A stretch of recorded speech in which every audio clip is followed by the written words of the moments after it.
Assalamualaikum warahmatullahi wabarakatuh.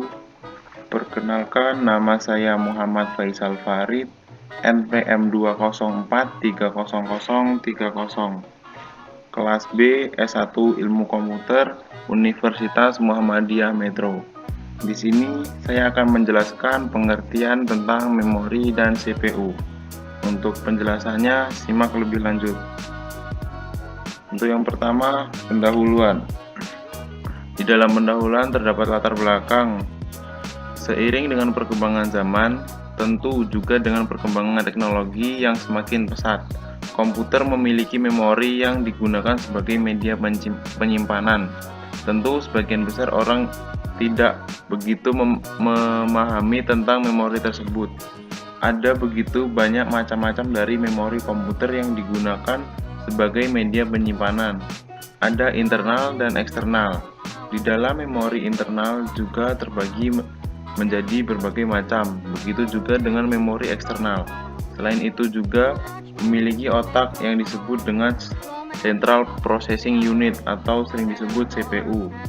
Oleh karena itu, tentu sangat perlu kita untuk mempelajarinya. Di dalam video ini kita akan membahas tentang apa itu memori komputer dan CPU, guna untuk menambah wawasan bagi kita yang menonton video ini, sehingga kita tidak kebingungan dalam memahami bagian-bagian dari memori komputer. Rumusan masalah. A. Apa pengertian memori komputer dan Central Processing Unit atau CPU? B. Jenis-jenis memori. C. Apa fungsi serta kinerja memori dan CPU? D. Apa karakteristik memori? Tujuan untuk mengetahui dan memahami tentang memori komputer dan CPU. B. Untuk mengetahui apa saja jenis-jenis memori. C. Untuk mengetahui apa fungsi memori komputer dan CPU. Selanjutnya, pembahasan. A. Pengertian memori komputer. Memori atau yang disebut sebagai memori fisik atau memori internal adalah media yang menyimpan data atau informasi sementara pada komputer. Memori ini merupakan komponen yang penting dalam suatu komputer yang berada di dalam CPU, Central Processing Unit. Memori ini akan menyimpan setiap program dan data yang diproses oleh prosesor. Selanjutnya, jenis-jenis memori. Yang pertama atau 1. RAM, Random Access Memory, adalah tempat penyimpanan sementara pada komputer yang isinya dapat diakses dalam waktu yang tetap, tidak memperdulikan letak data tersebut dalam memori atau acak. Jadi, RAM ini hanya sebagai penyimpanan sementara saja saat Anda menggunakan komputer atau software tertentu agar dapat diproses dengan cepat. Yang kedua, RAM sendiri bersifat volatile, artinya membutuhkan aliran listrik. Yang ketiga, jadi RAM bekerja saat komputer dalam keadaan hidup saja. Untuk selanjutnya, fungsi dari sebuah RAM adalah untuk mempercepat pemrosesan data pada komputer. Jadi semakin besar RAM yang dimiliki, maka akan semakin cepat sebuah komputer memprosesnya. Kerja RAM dapat dilihat dari task manager di dalam sistem komputer. Selanjutnya, fungsi memori, yaitu ada 4. Memori internal berfungsi sebagai pengingat sebagai media penyimpanan data ataupun program yang bersifat sementara.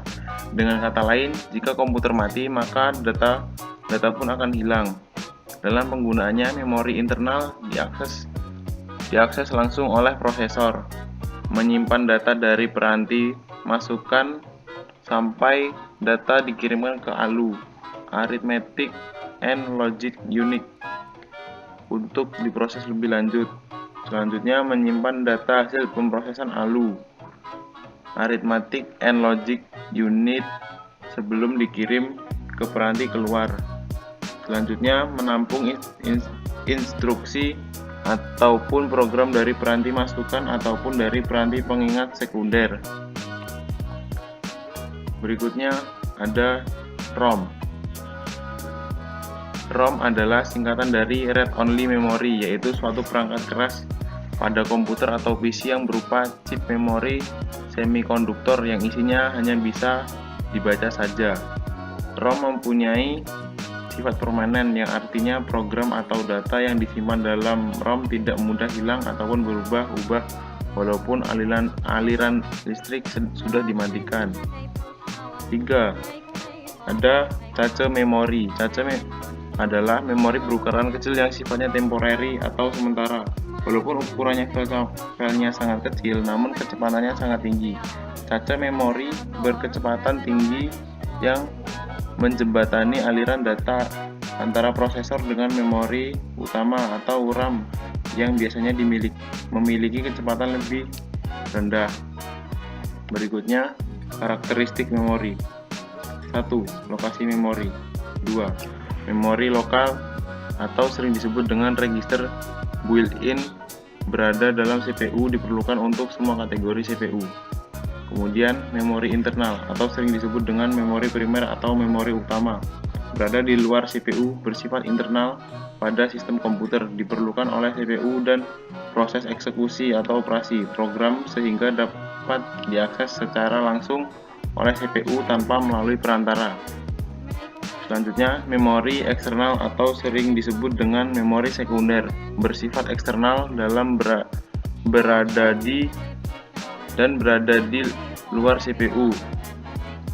Diperlukan dalam menyimpan data atau instruksi secara permanen, terdiri atas perangkat storage seperti disk, pita magnetik, dan lain-lain. Kemudian ada kinerja memori. 1. Waktu akses atau seek time. Bagi RAM, waktu akses merupakan waktu yang dibutuhkan untuk melakukan operasi baca atau tulis. Yang kedua, waktu siklus cycle time. Waktu akses ditambah dengan waktu transient hingga sinyal hilang dari saluran atau untuk menghasilkan kembali data ini dibaca secara destruksif. Konsep ini digunakan pada RAM. 3. Laju pemindahan, transfer rate. Transfer rate merupakan kecepatan pemindahan data ke unit memori atau ditransfer dari unit memori. Bagi RAM, transfer rate sama dengan 1 per siklus waktu. Berikutnya ada karakteristik fisik memori. Memori volatile.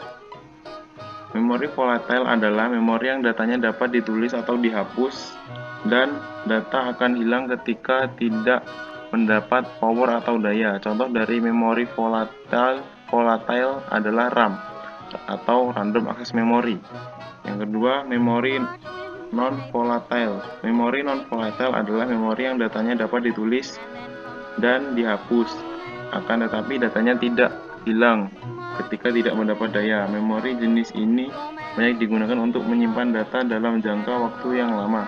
Contoh memori non-volatile adalah hard disk, flash disk, dan lain-lain. Berikutnya, organisasi memori. Hierarki memori yaitu semakin kecil waktu akses, semakin besar harga per bit. Semakin besar kapasitas, semakin kecil harga per bit. Semakin besar kapasitas, semakin besar waktu akses.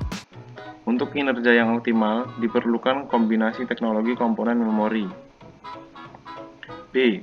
Central Processing Unit atau CPU. Central Processing Unit adalah komponen keras atau perangkat hardware pemproses data utama dalam sebuah komputer. CPU dapat disebut sebagai otak komputer karena CPU mengatur semua aktivitas dan jalannya semua program termasuk aplikasi atau software di dalamnya. Fungsi CPU. Fungsi utama dari CPU adalah melakukan operasi aritmatika dan logika terhadap data yang diambil dari memori atau dari informasi yang diberikan melalui beberapa perangkat keras. CPU hampir sama seperti kalkulator, hanya saja CPU lebih kompleks dalam melakukan pemrosesan dari instruksi yang diberikan. Instruksi tersebut kemudian disimpan terlebih dahulu pada RAM. Setiap instruksi akan diberi alamat unik yang disebut alamat memori. Selanjutnya, CPU dapat mengakses data-data pada RAM dengan menentukan alamat data yang dipilih. Komponen CPU. Suatu CPU setidaknya memiliki sebuah prosesor atau suatu chip yang tertanam di dalamnya yang berfungsi dalam proses kalkulasi komputer. Namun, perkembangan teknologi yang semakin pesat juga memungkinkan sebuah CPU memiliki lebih dari prosesor atau juga disebut sebagai prosesor core. Contoh soal, mengapa RAM sangat penting dan apa saja yang terjadi jika komputer tidak memiliki RAM? Jawabannya adalah karena RAM adalah tempat pusat penyimpanan sementara sebelum diteruskan ke hard disk. Jika tidak ada RAM, maka komputer tidak akan hidup karena pemrosesan data tidak dapat dilakukan, atau kata lain layar komputer tidak akan menampilkan apa-apa. Yang kedua, apa penyebab RAM yang besar tidak terbaca di komputer? Jawabannya adalah karena sebagian komputer masih memiliki spesifikasi yang rendah, dan jika dipasang RAM yang berkapasitas besar, maka komputer tidak bisa memprosesnya sehingga tidak terbaca di sistem komputer. 3. CPU merupakan alat memproses pada sistem komputer. Jelaskan cara kerja CPU. Jawabannya, mengambil kontrol atau mendapat instruksi dari komputer, menginstruksikan semua perintah, contoh mengetik, yang kita perintahkan kemudian diproses oleh komputer. Dekode unit kontrol instruksi memutuskan apa artinya dan mengakses bahwa data yang diperlukan yang dipindahkan dari memori ke aritmatika logic unit. Arithmetic unit logika mengeksekusi instruksi aritmatika atau logis, artinya ALU diberikan kontrol dan melakukan operasi yang sebenarnya pada data. THC aritmatika logic unit menyimpan hasil dari operasi ini di memori atau register. Unit kontrol artinya mengerahkan memori untuk melepaskan hasil perangkat keluar. Penutup. Kesimpulan, besar kecilnya komputer ditentukan oleh besar kecilnya memori yang dimilikinya. Apabila komputer memiliki memori besar, maka kemampuan komputer dalam menyimpan data juga menjadi besar. Demikian pula sebaliknya, satuan data yang tersimpan di dalam memori dinyatakan dengan byte, kilobyte, megabyte, ataupun gigabyte. Dalam hal ini, satu karakter sama dengan 1 byte. CPU, Central Processing Unit, adalah komponen yang terpenting dalam sistem komputer atau diibaratkan sebagai otak dari komputer. Apabila tidak ada CPU, maka komputer tidak akan berfungsi. CPU berfungsi untuk menjalankan perintah-perintah yang diberikan untuk proses, lalu dijalankan sesuai perintah. B. Sasaran. Apabila ada koreksi atau kesalahan ataupun kekurangan dalam penulisan dan penyampaian, penulis mengharapkan masukan demi kesempurnaan materi. Semoga materi ini dapat bermanfaat bagi kita semua. Sekian dan terima kasih. Saya akhiri. Assalamualaikum warahmatullahi wabarakatuh.